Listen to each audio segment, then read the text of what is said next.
Chapter 26. Now there was a famine in the land, besides the former famine that was in the days of Abraham.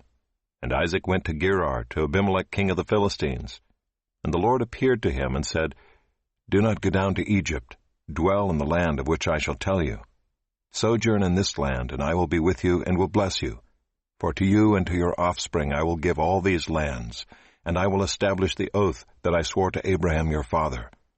I will multiply your offspring as the stars of heaven, and will give to your offspring all these lands.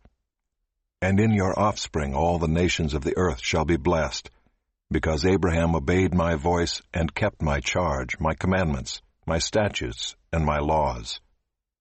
So Isaac settled in Gerar. When the men of the place asked him about his wife, he said, She is my sister.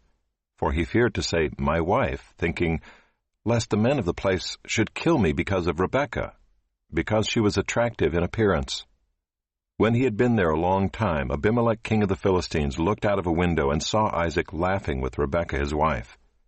So Abimelech called Isaac and said, Behold, she is your wife. How then could you say, She is my sister? Isaac said to him, Because I thought, lest I die because of her. Abimelech said, What is this you have done to us? One of the people might easily have lain with your wife, and you would have brought guilt upon us.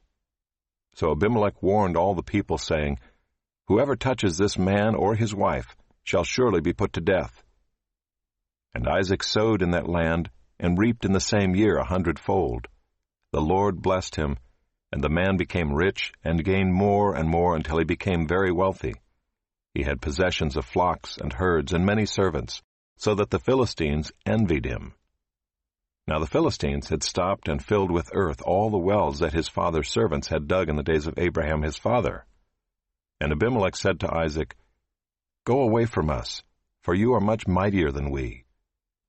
So Isaac departed from there and encamped in the valley of Gerar and settled there. And Isaac dug again the wells of water that had been dug in the days of Abraham his father, which the Philistines had stopped after the death of Abraham. And he gave them the names that his father had given them.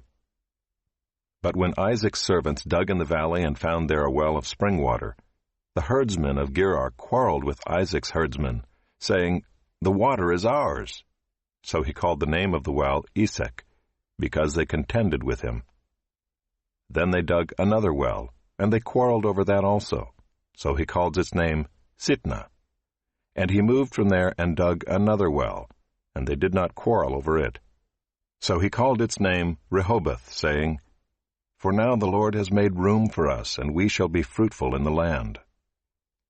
From there he went up to Beersheba, and the Lord appeared to him the same night and said, I am the God of Abraham your father. Fear not, for I am with you and will bless you, and multiply your offspring for my servant Abraham's sake.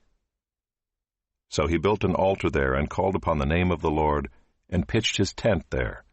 And there Isaac's servants dug a well. When Abimelech went to him from Gerar with Ahuzzath his adviser, and Phicol the commander of his army, Isaac said to them, Why have you come to me, seeing that you hate me and have sent me away from you? They said, We see plainly that the Lord has been with you. So we said, Let there be a sworn pact between us, between you and us, and let us make a covenant with you, that you will do us no harm, just as we have not touched you and have done to you nothing but good, and have sent you away in peace. You are now the blessed of the Lord. So he made them a feast, and they ate and drank. In the morning they rose early and exchanged oaths. And Isaac sent them on their way, and they departed from him in peace. That same day Isaac's servants came and told him about the well that they had dug, and said to him, We have found water. He called it Shibah. Therefore the name of the city is Beersheba to this day. When Esau was 40 years old, he took Judith the daughter of Beeri the Hittite to be his wife, and Basemath the daughter of Elon the Hittite, and they made life bitter for Isaac and Rebekah.